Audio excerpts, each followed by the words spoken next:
Hello and welcome back, ladies and gentlemen, to the Historical Humans podcast.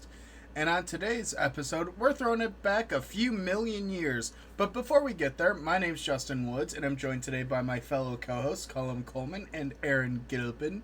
And just to start the holy war before we even begin, the Earth is older than 4,000 years old. We're going to be talking we're talking about something that's a few million years old.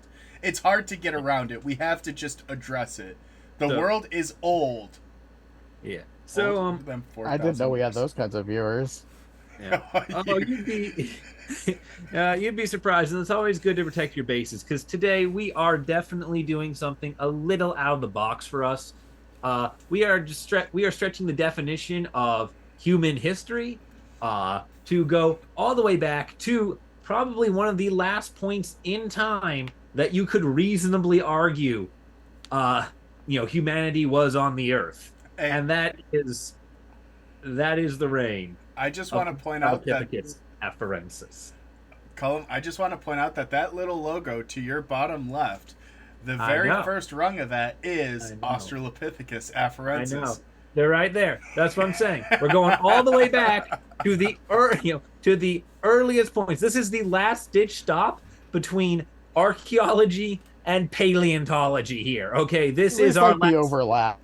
This is the last stop on the train Hey, before you completely jump over the side of the You're track. forgetting. No, you're forgetting. There is a lovely overlap now. We follow the four-field anthropology I'm approach. not- Physical anthropology does cover I'm these. I do not care. I do not care what Franz Boa did. I do not care what is right or what is wrong. I am dying on this hill because we are going to be talking about humanity's last common ancestor here. Yeah. So This is the last confirmed species that is the common ancestor to both, I believe, humans and modern apes. yeah. So this is obviously, as you guys can tell, this was a topic that I've been fighting for a very long time, and this is something that I find very, very interesting because it is our last common ancestor. We are able to trace human lineage to the Australopithecus afarensis subspecies, and this is truly the cradle of civilization, as they call it, because Australopithecus, and there's a couple of examples that we talk about out of Olduvai Gorge, which are incredible work by the Leakey family. It's a really cool thing to look at what we came from, because we do. Second controversial thing I'm going to say today, we do know that evolution is real. We have evidence of it. And We would not have a podcast today if we did not have archaeological and fossil evidence of it. We wouldn't have anything to talk about. So evolution Yeah. is real, and we know that we have descended from some primate, and this is one of the last common ancestors. So this is neither modern primate nor human. That's why it has its own Latin designation of Australopithecus, which means, Colum, It's a southern ape. Yeah, we can go into the nomenclature right now. So Australopithecus, which is the genus, it's the nice big grouping for all these similar species that come about at about the same time period. It is southern ape. It was originally developed for a species that is found in South Africa. However, it's been applied to a number of different species. I think it's been as many as 8 that lasted between 4.3 and 2.5 million years ago, which is a heck of a long time. And uh, you know, and with Australopithecus, like we were saying, this is going to be an animal that is simultaneously both human and ape, because it is the ancestor of both. So we're going to see part of it go one way into things like chimpanzees, gorillas, orangutans, and part of it go another way into, Neanderthals and humanity. there's a lot to talk about, and this is honestly something that if you guys show some interest in it, we can talk about a lot more, because there's a lot of other human subspecies, like the Neanderthals, or habilis, that could also conducive to other interesting things. But Australopithecus afarensis is interesting because they lived roughly between 3.85 and 2.95 million years ago. So, a very, very long time. For reference, modern Homo sapiens sapiens, as we know it, modern humans, have roughly been around for 200 to 300,000 years confirmed. Although I believe that date is now being pushed back roughly about 400 to 500,000 years. That's the last I heard. Yeah. Yeah. So- The cap I have is 500,000 estimated, 300,000 confirmed. Yeah. So this is 100 times older than that, which is absurd. Yeah. Yeah, we are a fossil blip. This is an enduring and well-adapted species. And it is named Afarensis because of the first site where the species was found, which is the Afar Depression in Ethiopia, Africa, which honestly is probably the best argument ever for giving Ethiopia the oldest country on Earth designation. Well, technically it's a country, but it is the oldest occupied land on in the world. I'll give you that. Who cares? We can give them a bonus, right? Let's just give them an extra ribbon. I mean, to be fair, we'll talk about it a little bit later. One of the most prominent subspecies examples found, Lucy, was found in Olduvai Gorge, which is a hotspot of humanity, is what they've referred to it as, because they found not only Afarensis, but they found habilis, robustus. They found a lot of other subspecies in that same general region. It's incredible. Yeah, we talk a lot on this show about cradles of civilization. This is a cradle of life, of specifically humanity. Human life. Literally humanity, a cradle of humanity. Africa really holds true to being the birthplace of humans. Yep. It's just so unfortunate what the European powers have done to it. Oh, don't start. It's always the British. All right, so we made it to controversy number 4 before invoking the United Kingdom of Great Britain. Beautiful. Congratulations, someone marked the time. That's a new record, I think. 7 minutes and 22 seconds. How long do you think it'll be before I make a Rome reference? You just did. Anyway, yeah, so you called yourself out. All roads lead to Rome. Anyway, Afarensis, its primary habitat was East Africa, specifically Ethiopia, Kenya, and Tanzania. Those are where we have found most of them. And by most of them, I mean over 400 specimens. We have over 400 instances of this species. So, that's a lot. That is kind of interesting. Yeah. Let's see, where are we? There are also some other subspecies of Afarensis or Australopithecus out there that are not as well known, but are considered to be the direct ancestor to all the other later species. Couple of examples are how Afarensis is not the oldest, but comes after Anamensis, but before Africanus and Gari. There's also Sediba, Robustus, Boisei. I mean, yeah, there's a lot.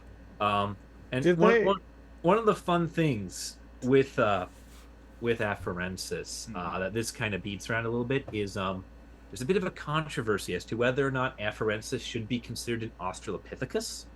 And the reason it is considered an Australopithecus is because of its similarities with that first one, Anamensis, which comes before it. Oh.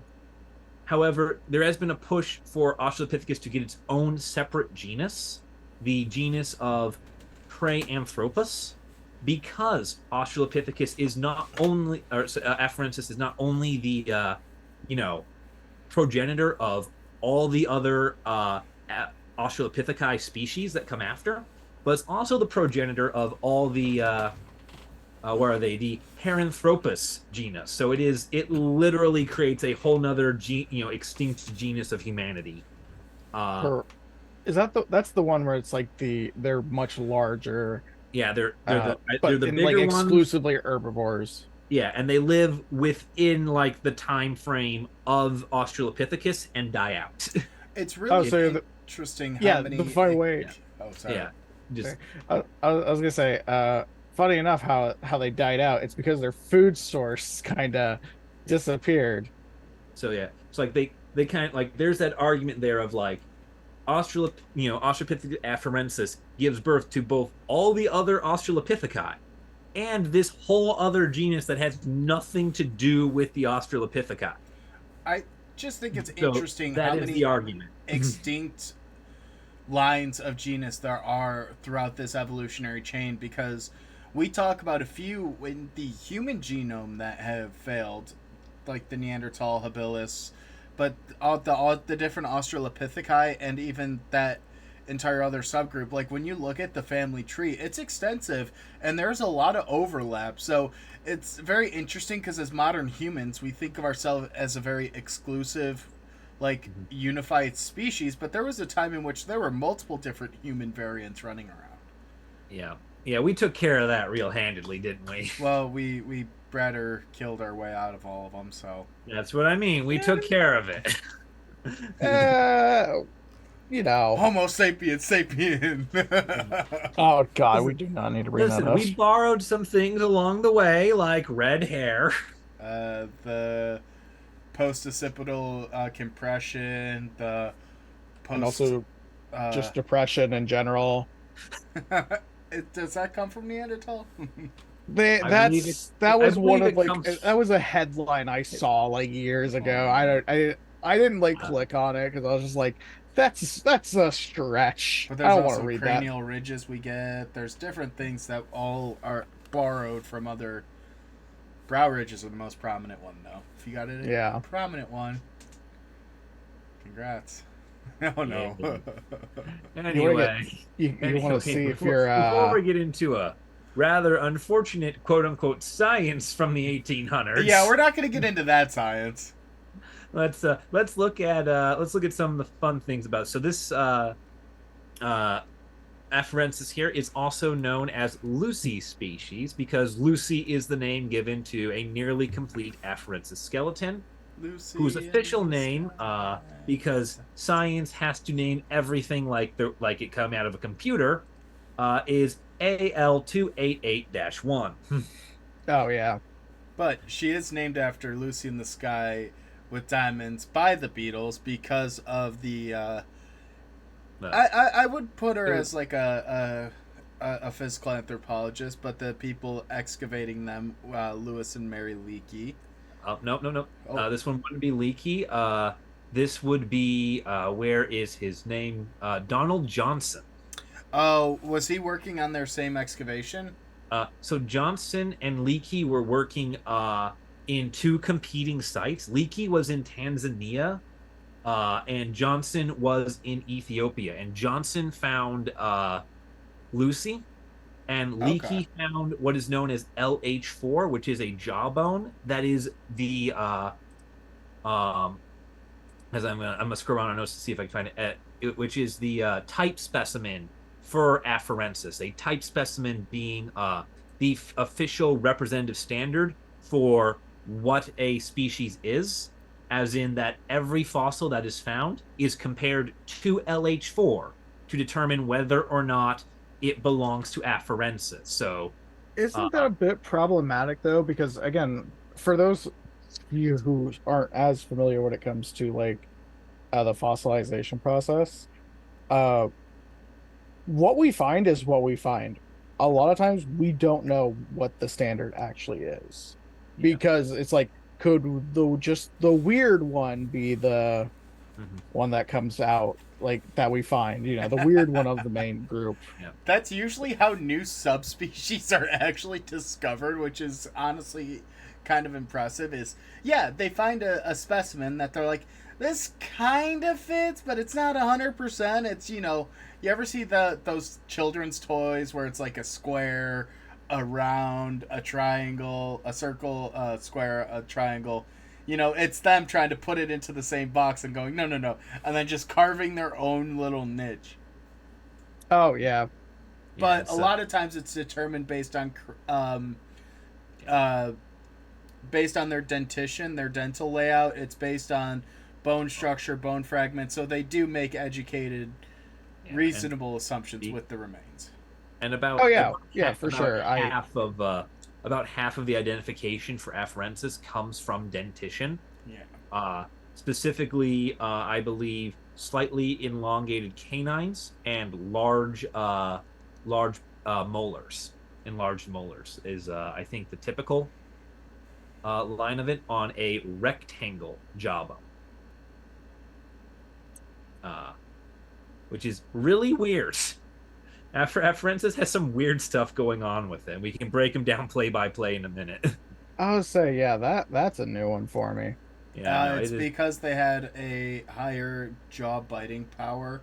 It's both the canines were used as a hunting mechanism because they were omnivores, but it basically gave them a higher jaw biting power. That's where a lot of that square jaw comes from. You see it more in the later bunches, and how you mentioned the herbivores, they have smaller jaws because of that. Right, right. That yeah, that Yeah. makes sense now that I think about it. Basically, Afarensis is if you put a gorilla's teeth and jaw on top of something with human legs, is Oh, about yeah. how you get Afarensis. Like Yeah, you it give was it a human bipedal. spinal column and legs, then you give it gorilla arms and a head. We need to Hmm. mention the fact that it's bipedal. It Oh walked yeah, on two upright legs, which is not yeah, common. You don't see that in a whole lot of yeah. primate species, and a lot of times. And here's a really tragic fact for you: if you ever see a monkey on like TikTok or something walking upright, that's usually a evidence of abuse, unfortunately, Oh, Yeah, no, because it's they not. don't naturally do that, and they're usually forced to learn how to walk that way. Yeah, yeah, oh, that's yeah. true. Like But walking is extremely difficult. Like they And painful. Their legs aren't made for it. They don't have the. I've yeah, I've heard it be like walking like mechanically is often described as controlled falling. It yeah, really is because the way our hip bones had to adjust to actually do the pivot 90 degrees to walking upright actually does a lot of damage. And ironically, it's part of the reason why humans have so many hip and knee issues is because we shouldn't really be doing that and we shouldn't be walking that way. That's why our hips grind. That's why our bones. It's why there's a lot of issues that stem from it. We're So still what you're like evolutionary failures in that yeah, regard. yeah. so So what you're saying is we should reject modernity and return to monkey. Monkey. that may not be advisable. Let me break down Afarensis for you guys so you can kind of see why returning to monkey would be actually quite terrifying. Step one, we're going to go into the dentition. The dentition and the dental arch are ape-like, the dental arch being the curve of your jawbone, which is a rectangle.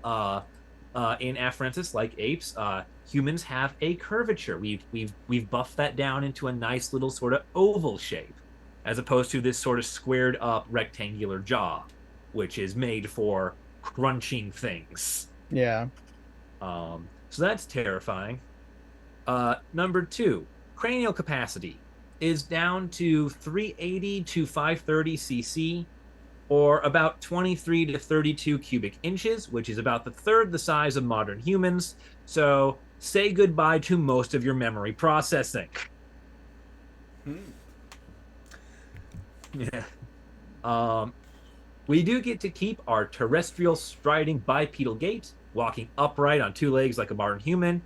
The form of our pelvis, our hip, our knee, and our ankle is very similar to that of Afarensis, as is our spinal column, which is where most of the back problems in humanity comes from. How Oh surprising yeah. is that? A lot of compression in people's spines. Yeah, We are literally the species that shouldn't have. yeah. Another fun thing, which is very interesting because modern apes don't have this, but Afarensis and humans do, is there's the convergent big toe.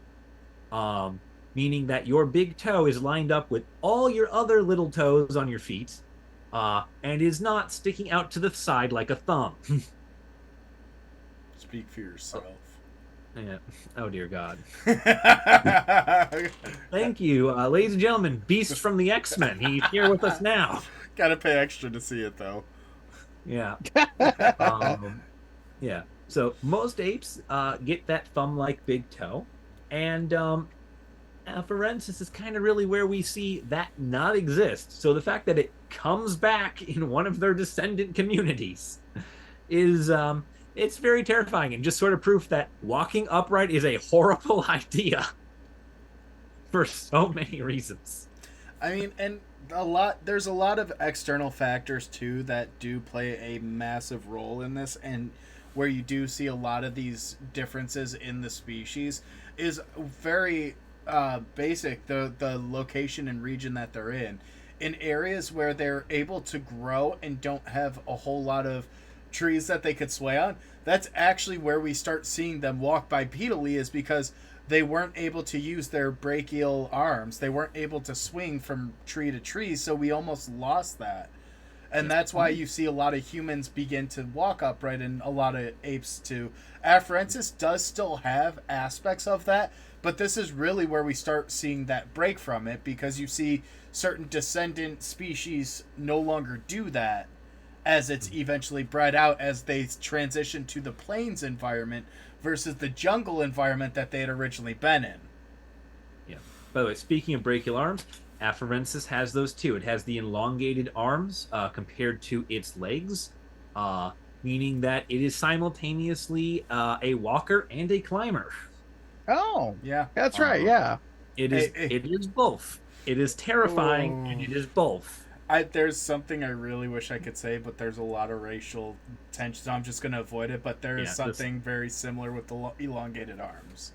Yeah, but like basically, this is just a blender of every great ape in existence. Just sort of mix them all together, and you'll get Afarensis. Throw in a little human, throw in some orangutan, throw in a little bit of everybody.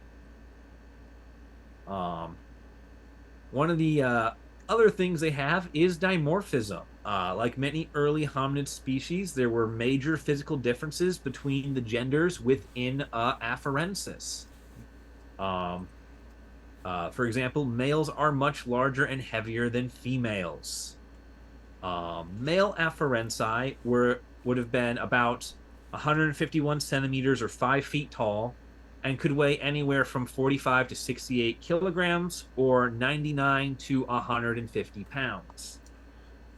Unrealistic expectations. Yeah. That's a yeah. Ooh. Yeah. They were smaller than us. The females kind of max out at about 2/3 the minimum size of the males, with 105 centimeters or 3 foot 5 inches in height, and 30 kilograms or 66 pounds in weight. Meaning that, they're anywhere between half and 2/3 the size of the males. Yeah, so quite the difference there between the two. Mm-hmm. Yeah. It's so there really is this major blending of familiar and not so familiar here in Afarensis, as evolution chooses certain things. Yeah, but that amount of sexual dimorphism is massive. In more anatomically modern humans, there isn't as much of a difference. No. That has very much closed the gap. I think it's like 5'2" for most females and like 5'8" for most males, which is kind of surprising how short the average male is. Yeah, yeah. And speaking of average heights, Lucy, that we mentioned earlier, she's actually very tall for an Afarensi woman. She comes in at 3'7", making her above average in terms of a specimen. Ooh. Yeah. She's got she's tall. 5 centimeters. She's got an extra 5 centimeters, which, let's be honest, at 3.2 million years old, is nothing. nothing to boast of. Nothing to look down on either. She's the Afarensis version of Lady Dimitrescu from Resident Yeah. Evil. Probably more. I doubt that. Let me put it this way: if the Afarensi had the Olympics, she'd be on the women's basketball team because she is taller than average, and that is usually what you see in those sports. I'm hurting Justin right now with my analogies, and it's beautiful. It's beautiful for those of you who are just listening. There's a lot of jokes I could make that I'm trying to avoid, just because there's a lot of unfortunate connections that can be made as well. We don't. Yeah, and we don't need those here, and I appreciate. And I'm trying to avoid that, so I'm not going to make a comment. But you had to choose basketball. In the meantime, well, I needed a sport with tall people. All right. Rugby and football require the damn heavyweights, and I don't think we've weighed her. Now, do you think she would have been an Olympic rock climber? Let's be real. I don't know. That sounds like a very tough crowd for the Afarensi. They'd probably outcompete us all. Yeah, I think that, and Lucy, the Afarensi, wins gold in climbing yet again. Yeah. Who knew you can use a tree to climb 2/3 of the way up the cliff face?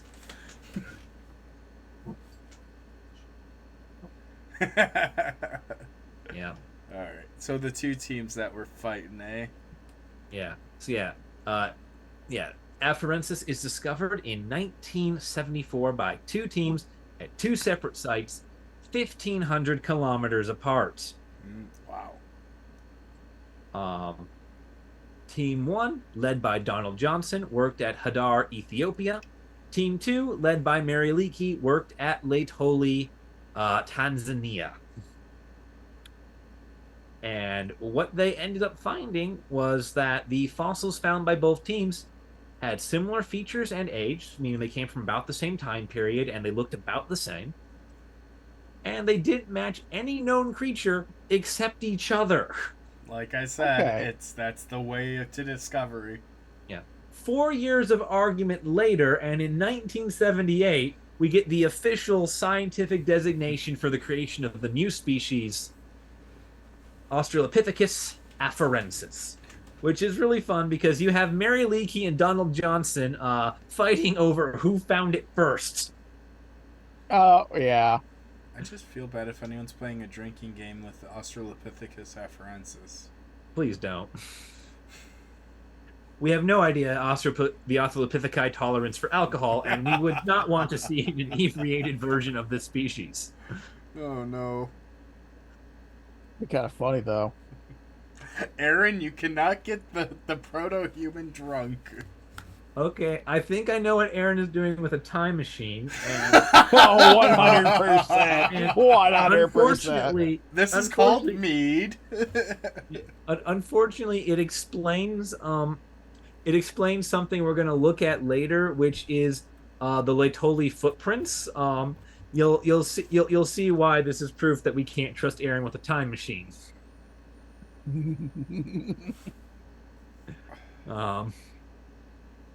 Now, Afarensis, among other sites, have 3 key sites that have yielded most of the fossils. The first of those is Hadar, Ethiopia, Donald Johnson's site, which was the site of Lucy and the first family. Then there is Dakika, Ethiopia, which is the site of the Dakika child skeleton, which is going to be the oldest juvenile skeleton we have for any hominid species. And finally, there is Laetoli, Tanzania, which is Mary Leakey's site, and it is the site of a number of Afarensis fossils and the oldest known bipedal footprints. You can imagine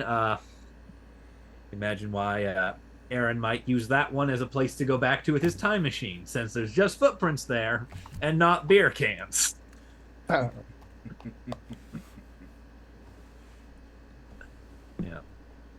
Yeah, those are the big sites, and so with that, I think we can get into some of the big stars here for Afarensis. First off, we of course have AL288-1, aka Lucy. Lucy in the skies with diamonds. The of course flagship for this species, and the one whom about 2 or 3 other skeletons are going to get named after, because we really just can't let go that we found Lucy.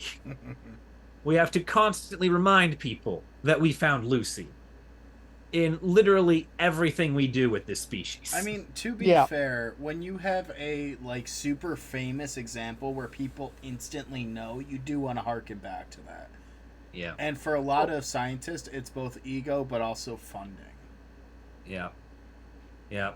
So our first fossil that's going to link back to Lucy is Knee AL1A and 1B.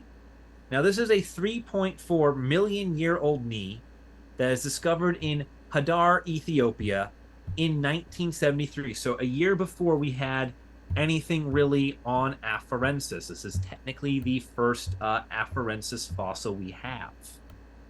It's the first one we found. It is the first fossil proof that human ancestors had been walking on 2 legs for over 3 million years. And its discovery is what encouraged Donald Johnson to go to Hadar the next year and begin the excavation that would discover Lucy. So this knee is the reason why we went digging there and found Lucy.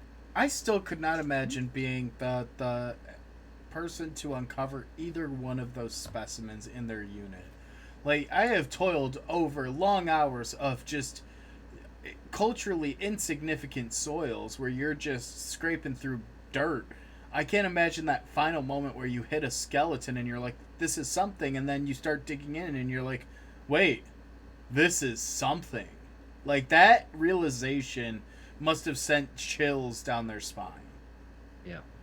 Yeah. I unfortunately can't imagine, because the number of times I've found someone mistake a deer antler for a human femur is at least one, and it is far too hilarious watching the panic set in. I mean, admittedly, and I've done both animal and human excavations, unfortunately. The first few times you find bone in your unit, you freak out because you don't know how to differentiate in the field. Once you figure out how to differentiate, then you get a little bit more confident. Until you hit human bone again and you go, wait a second, this isn't a drill. Yeah. Yeah, it's quite literally not a drill. Yeah, it's like one of those old-fashioned drills. It's a human. You have to like hold it down and This is not a drill. It's a human leg bone. Know the difference. But just the fun, like it is a moment of probably instantaneous panic followed by holy shit, what did we just do? And we need to get back there, which clearly they did. Yeah. That's gonna bring us to our next specimen, LH4. We talked about this a little bit before. This is the lower jaw that Mary Leakey discovered in Laetoli, Tanzania in 1974. This is the type specimen, and one of the key things to note is with type specimens, we tend to have one for each bone that we have recovered for a species. So if someone were to find another knee bone, they would not compare it to this jaw. They would only compare other jaw bones to this jaw. They would compare that to the type specimen for the knee. Just something I didn't bring up when we first talked about type specimens. I feel the need to clarify now because that is kind of a big plot hole. Like, that would be hilarious. It's just like, does this belong to Afarensis? Well, let's compare this femur to this jawbone. They are not similar. Right? Like, that would go horribly wrong. What you're referring to in the proper scientific term is a comparative analysis, where you're basically just doing a comparison. You're looking at one item, measuring, looking at it, and it's not always 100%, but you do have to make kind of a reasonable probability assumption at some point to say, yeah, this is most likely what it is. Yeah, you gotta compare bones of the same type is all the clarification I'm making, and you always compare back to the type specimen first. Which is because usually the best example and the most definitive. yeah. Fun fact: most of the type specimens for Afarensis come from Lucy, but Mary Leakey got the job on LH4. Then we have the very creatively named first family, discovered in Hadar, Ethiopia in 1975, is a group of 9 adults and 4 children who were buried together by an unknown natural disaster, proving that even before we were human, we did not know enough to stay away from Pompeii. It doesn't mean it was a volcano. Could be a mudslide, a tar pit, rock slide, flooding. In this region, it'd most likely be like a mudslide or like an earthquake or something that would have caused it. I mean, that whole gorge, that whole area where they're finding it, is quite literally where the Earth is separating. Yep. Yeah, it is the end of a subplate is what we are digging into here, where all the fossils are. So it's just fun. It's just like proving that no, it's not because you're human. We never knew better. We never knew not to stay out of the natural disaster areas. But I mean, the food grows so well here. But it's sad to see that it's a group of adult and children, but it does actually give us some inclinations, and it kind of ties back to why physical anthropologists study this as well as primatologists. And what it is you're able to see how the family lives, and from that you can make certain cultural assertions. Like here we see that it's a group of 9 adults and 4 children, and it's pretty reasonably assumed that they lived in smaller groups and that it was most likely determined by familial bonds. And you could see that in these remains, and you could see that in their familial pods. And a lot of times, depending on what remains are present, you can usually make a reasonable assumption of their social hierarchy. Like the fact that they lived in small bands, you could tell that it was a banded, what is it, semi-nomadic? A band of brothers. Yeah, it's I vote to send Aaron to the island. Yeah, it's semi. Yeah, no. First of all, you vote him off the island. Oh no, we're sending him to the island. It's not total drama island. No, Aaron, to the island that was referenced earlier. We're not going there. No, but Aaron is. Anyway. Enough off-screen references to other things we deal with here behind the scenes on the show. The big proof here is that this is the first definitive time that we can prove that humanity is developing as a social animal and as a social creature.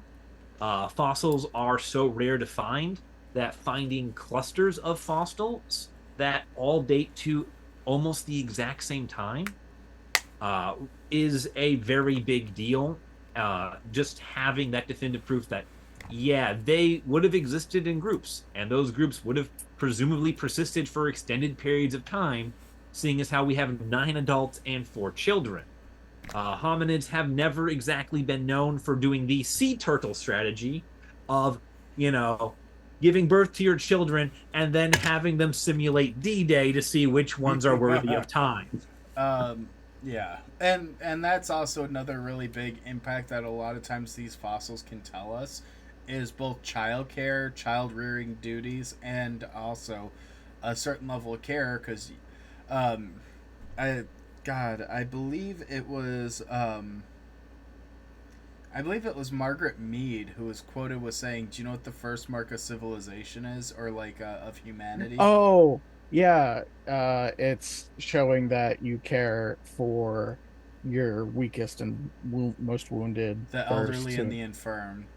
Yeah. So if you're sick or if you broke a bone, which is what she was referring to, a broken bone, it shows that in the time it took it to mend, someone helped you gather the food, helped you be resourceful enough that you weren't just a lame duck and made your end. Now, here's where things get weird for us here, because we get our next big thing is Salam, aka Lucy's baby. Oh no. Now, Salam is a partial juvenile skeleton found in the year 2000 in Dakika Hadar, Ethiopia. Salam is a female that lived 3.3 million years ago, making her 1 million years older than her mother, Lucy, who is 3.2 million years old. Wait. No, your math is off on that. You said 3.3 and 3.2. That's 100,000 years. 100,000. Thank you. That confused me. Yeah, 100,000 years different. Still quite a 100,000 bit. years old. 100,000 years older than her mother. Still, that is one hell of a portal. And Aaron, I'm gonna have to find you for leaving the time machine behind 3.2 million years ago and allowing this to happen. Listen, it was quite the rager. Now, good news is Salam and Lucy do not Marty McFly themselves, thanks to Aaron, because unfortunately and ever so tragically, Salam is the skeleton of a 3-year-old girl. It happens. Which is tragic. It is the earliest juvenile hominid skeleton ever found, and it contains several bones that are not found in other specimens, meaning that thanks to Salam, we have a more complete skeleton for Afarensis than we ever had before. And it's a juvenile one, meaning we get to see how bones grew and fused together on the species, which is super rare. I mean, I think if you genuinely, I do think it's worth actually taking a very small pause here. The fact that we have this many fossils is already a massive, massive win. That fossilization is such a rare process to occur. We almost get spoiled with it because we see such a different variety from dinosaur fossils to shell fossils, that to have fossilized examples of a species that lived over 3 million years ago, that's just it's insane. The amount of time. This species lived over 3 million years ago. It lived for about 900,000 years, and we have 400 examples of it. That means that of the entire population of this species, which existed for more than twice the amount of time humanity has been on the Earth, we have only found 400 individuals. Parts of 400 individuals. Yeah, we can only confirm 400 people. Which is that also is so small. It's also kind of another funny thing that ties into the physical anthropology world that people don't realize is that is actually a way in which they count people, is called minimum numbers of individuals, MNI, which is a really dark way to look at it, but you basically look at, okay, we've got 6 femur bones, 3, ulna bones, and 2 jaws. How many people do we have here? Yeah, and you typically see MNI in 2 contexts. The first is this one that we're discussing right now, which is ancient fossil grounds, and the other is in funerary archaeology. Specifically, the really dark part of funerary archaeology, which is what I know it from.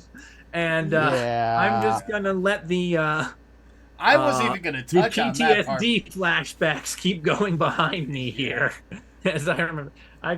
I've studied funerary archaeology fairly extensively, so that acronym just always chills my bones when it comes up.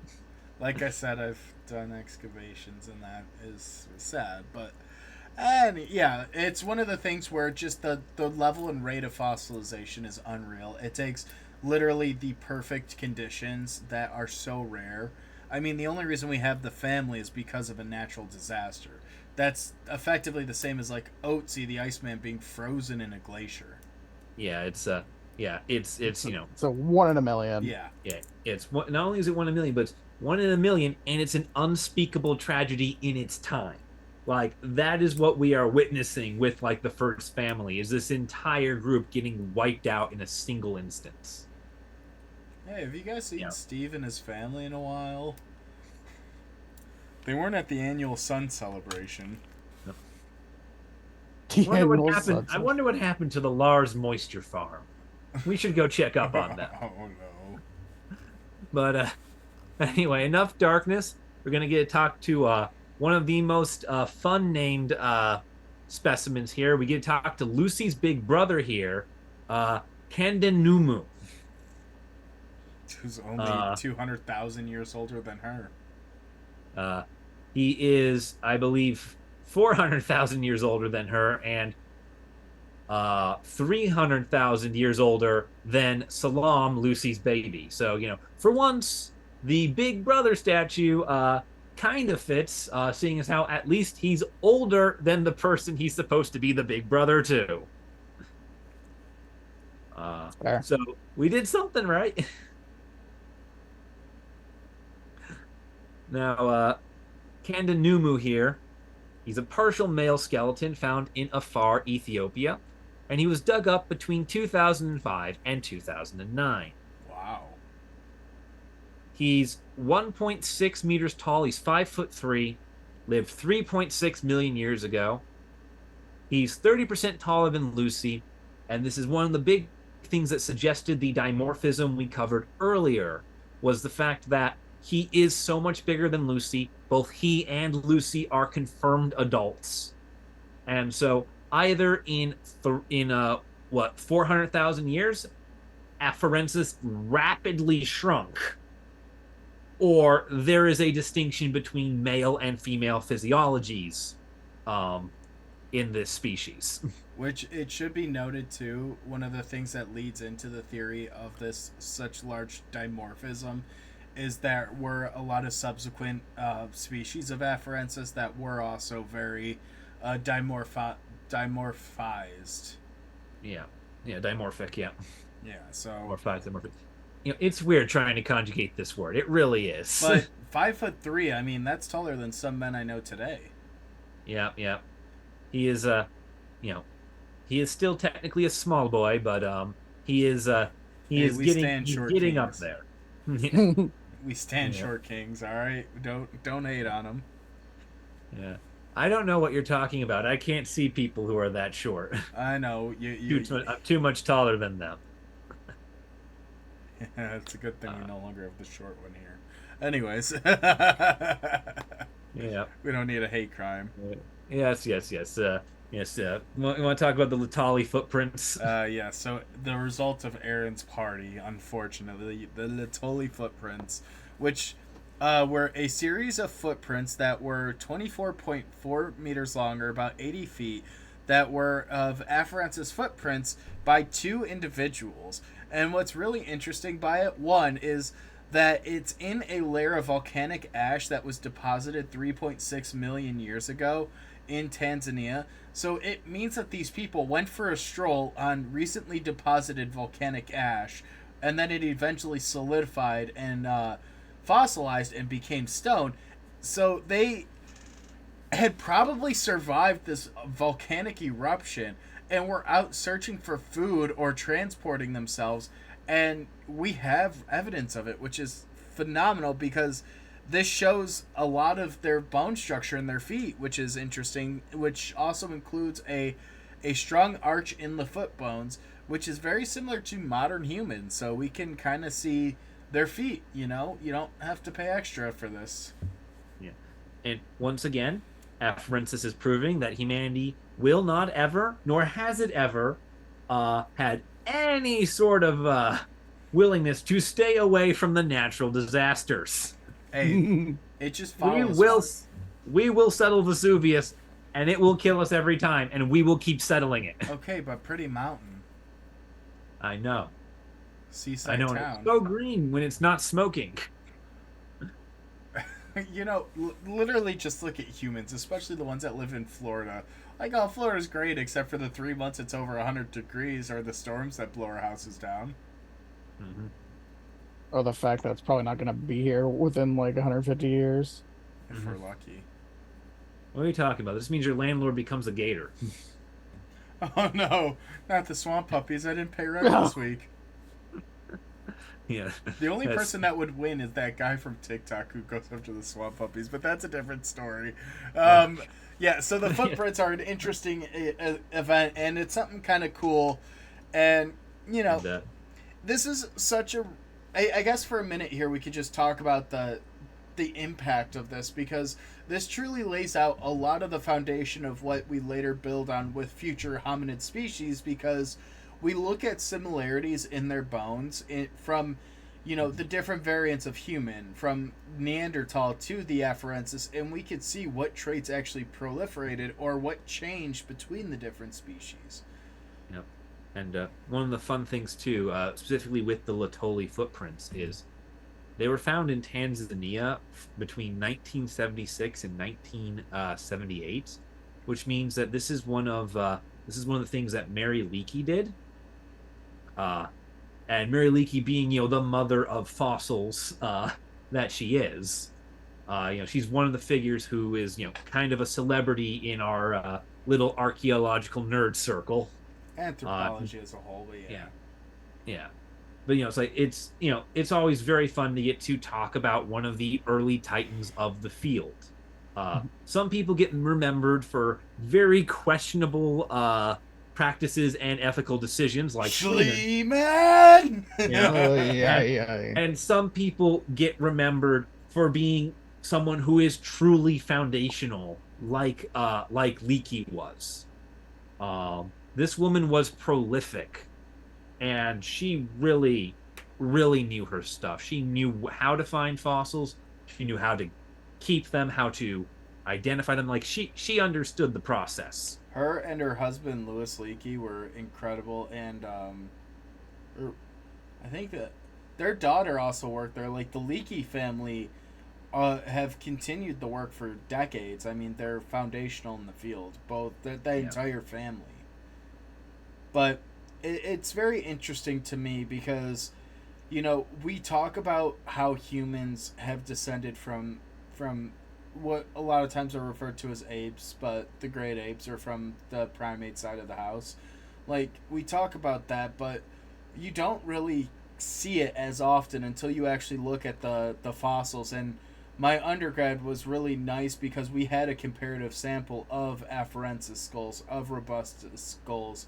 Granted, a lot of them were cast models of them. They weren't the actual genuine specimen, but it's so cool to be able to see it and to hold it and to actually get to look at the difference, because when you line up all the different species in a row, you can actually see a good sizable difference. And I know we briefly touched on it earlier, but that's where a lot of that same principle and idea is what founded a lot of problematic science in the later years, because they tried to apply species level genetics to just a single species population. Yeah, and they tied race with species, and that became a whole issue. But confusion of scale. That's the nicest way to put it, and I don't think we can get any further without truly having to admit something horrible happened. But it's also kind of interesting too, like talking about Lucy, because do you know for the longest time, do you know where they stored Lucy's remains? I feel like it's an attic. It wasn't an attic. It wasn't that bad. No. But it was bad. Oh, it's always bad. It was in a metal filing cabinet until they finally built the proper facilities for her. Yeah. Oh, you gotta love that. One more thing, for those of you at home thinking about like preserving stuff, metal boxes, not that great. To be fair, fossilized remains are fossils in which they're probably stone and calcified, so you're usually all right. Yeah, don't get me wrong. It is a very hardy material, but again, metal boxes, not the best solution. Also, the fact that Lucy's remains traveled the world. Like, we didn't even talk about that. That's part of the reason why she's so famous, is because for a long time after she was discovered, for the 80s and 90s, those remains were sent all around the world. Oh. Well, it took her a few million years to see the world, right? I mean, she saw more of the world than any of her other species had. Her whole species. Yeah. But yeah, if you guys enjoyed this, if it was a little bit of a different topic, if you enjoyed it, let us know, because I very much do want to talk about the other hominid species and how they impacted, because I think the geographic spread of them, I think the abilities, the different dimorphisms, the different skills. I mean, we had a whole subspecies of human that we named because they decided to use tools. Yep. We also talk about something like Homo floresiensis. Of the hobbits. Yeah. Yes. Listen, that word is copyrighted by the Tolkien estate. They will come for you, so do not say it. They are halflings. But they're not half. I understand. Not half anything. They're not half anything. And if you guys really want to make me do this, give this video likes and comments, please, because that is the only way you're going to get me back into the fossils. All right. Well, I will cut this short here. Thank you guys for watching. We'll see you in the next one.